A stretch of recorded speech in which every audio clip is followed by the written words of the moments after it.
still getting on to 9 o'clock this time. But woohoo, it's actually on Saturday. I got a number of maturing cucumbers in this patch. I just heard something over by my porch. Sounds like a critter. Could be dumb kids too. I got a bunch of goofy kids. I got a whole ton of these things. I mean, everywhere I look hard enough, I find one.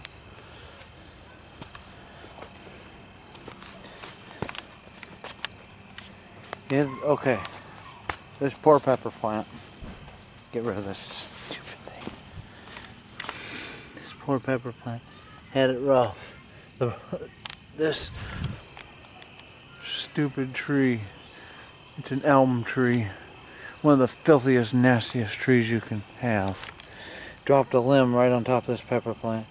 And for all the damage it's done to it, this type of pepper plant has been a champ. This limb is snapped almost completely off and it's still trying to produce a pepper. You can see it's still pretty healthy. And there's that one. That little pepper plant's a champ. I've had tomatoes do that kind of break off too, and that area thing have to break off in spite of still being connected. Said F you, I quit. Or flip flop you, whatever. I think they ripen to an orange, which is or a red color. These Tabascos, I think that hints at the red color of the Tabasco sauce. Maybe that's also because these are still green looking. Maybe that's the source of the green color Tabasco. I love Tabasco. That's just an awesome thing. And God thought of people like me when he made the Tabasco plant. There's some ghost peppers. This plant was ravaged. I think whoever's ravaged got a hold of ghost pepper. They ain't been back. I know I really should have my chicken wire. See?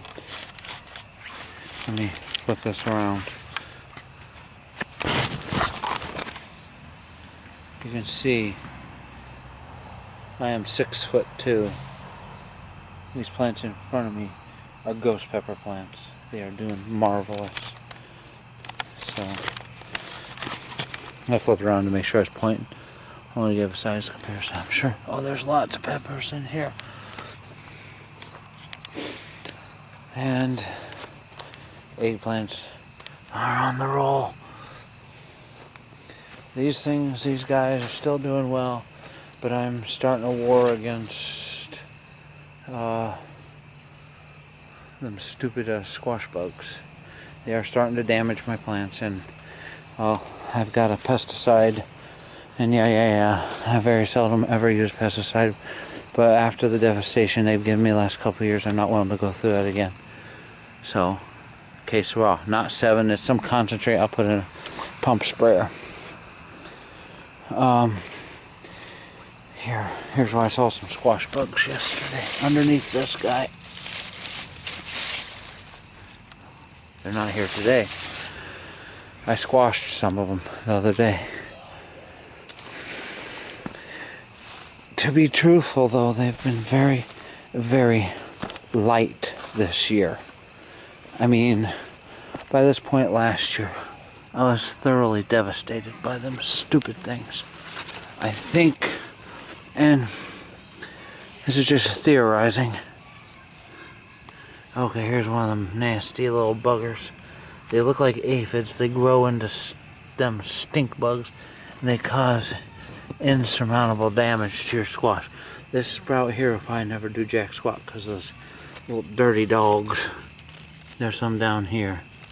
They grow up into a stink bug, but also known as a squash bug. I cut that one off yesterday and I really squashed them. There's a bunch of dead squash bodies on that, bugs on that leaf. In spite of that, that pink banana jumbo over there, I say 8 to 10 inches now. Doing well, marvelous. I hear the tree frogs. It's just lovely to listen to them things. Let's scan through. This is the wasted end of the garden. I wonder if I usually do well on peas and carrots. I mean, peas. I may be just wasting my time trying corn. But I'm doing well, always done well on peas and beans. Actually, I had some pea pods in there, surprisingly. But groundhog kind of done that in. I do corn because I ain't giving up. What garden's complete without corn? You can see I'll have some pickings soon. And banana peppers are still rolling. Love them things. Have a lot of banana peppers, or tomatoes. Some of these plants I think you get a little burned, but seem to do that anyway sometime. And you can see my lovely tomato mess down here. Only drawback to them sitting on the ground is they sometimes rot, or stupid critters get hold of them. At any rate, that is, oh, just to show you, I think these are, these might be the white tomatoes. Trying to figure that one out yet. It's a new one on me. These dirty dogs. I ain't had that much tomato damage, but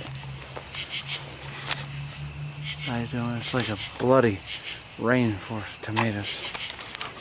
But anyway,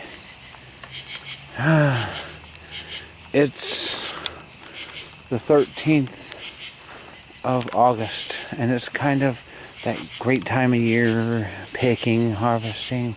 But it's also that time of year when you get a sense of things beginning to wind down. And as a gardener, I can't say I'm a professional by any stretch of the imagination. As a gardener, that's kind of the saddest time of the year for me. So, que sera. I am happy to do this every year. I'm going to do it again next year. I'm going to have more weeks this. I'm going to do this video every week until this garden is pooped. Though it be maybe a day or two late at time to times. Like those two squash there aren't affected by the squash bugs, but I digress. We got suggestions on things I might try. I live in the northern Indiana region, so if anyone's got any suggestions I could try for this area to grow, like this sweet potato, interesting, because not everything is. I'll dig them up this fall, see what happens. But not everything grows well in this region. But not everything that does okay in this region is available at your nurseries and stuff. So I can always go on eBay or other sites to find interesting things. That's how I got the pink banana jumbo squash seeds. So there you have it. And comments, that'd be great. And let me know what you think. I should run the sprinkler. Well, I don't know. We had rain a couple days ago, so it's been a little bit chilly. It's actually been a little bit chilly this August. So, alright. Thanks. Bye.